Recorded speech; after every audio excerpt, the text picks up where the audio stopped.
Hi, Robert Chuckrow here. In this video I'm going to show you a Qigong for the hands that was taught by my first Tai-Chi teacher, Cheng Man-ch'ing. The hands and the fingers have numerous acupuncture meridians and acupuncture points. So this exercise, this Qigong exercise, is not only beneficial for increasing the qi to the hands, but also for doing so to many other parts of the body. After I'm finished doing the hand Qigong, what I do is I stand feet parallel in a 50-50 stance, feet shoulder width, bring my elbows out from my body and laterally out, and bring the elbows a little bit forward, rotate my palms to face the rear, and feel just the amounts of all of those things that maximize the intensity of the sensation that you're going to feel.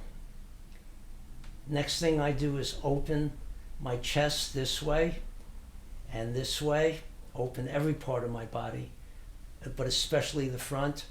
Open the spine, extend the head upward, tailbone downward, opening all of the intervertebral spaces between one vertebra and the next. And even if that doesn't open, which I can feel because when I release it, I can feel it, the elasticity bringing it back. But even if it doesn't open, just decreasing some of the intervertebral pressure is a good thing. And then just stand, feel the electrification, the activation, the inflation, the internal pressure, and up the electricity.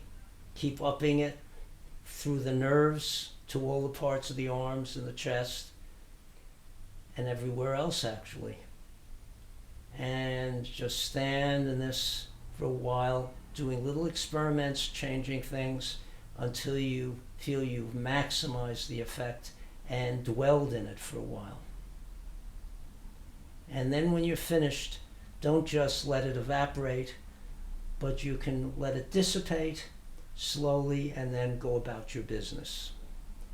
Thank you. Start with the palm facing you on the hand that you're going to do the exercise.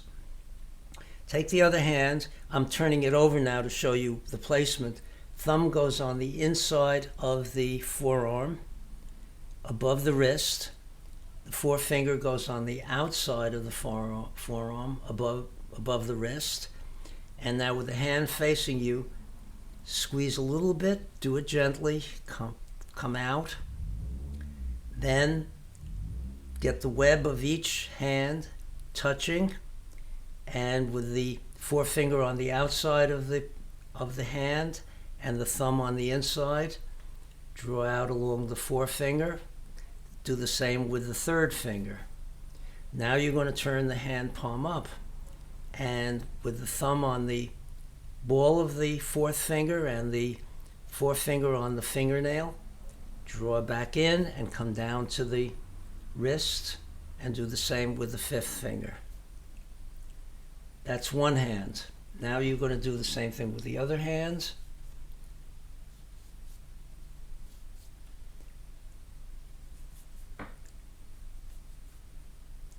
That's one round. And the number of rounds is 21. So then you go back and do the other hand, etc. Now the number 21 has to do with numerology. And my feeling is that it's important for me to say that number, but I think it's better if you're going to do fewer than 21. I don't think it's going to do any harm, and it's certainly going to be better than not doing any at all. So the other way of doing it that I've seen is doing just the one hand, and then do that hand again 21 times. And you can do it lightly. You can put you'll find just the right pressure to do it to maximize the flow of qi. Then when you're finished, whether you do it one way or the other, I'll show you right now an exercise that you can do to further intensify that qi. And it's very important not only to do the exercise, but always feel the effect. When you feel the effect, if it's a good effect, that'll prompt you to do it again and give you the motivation instead of heroic willpower. And also, if it's not a good thing to do and you feel it, you'll know not to do it that way again or not to do it at all.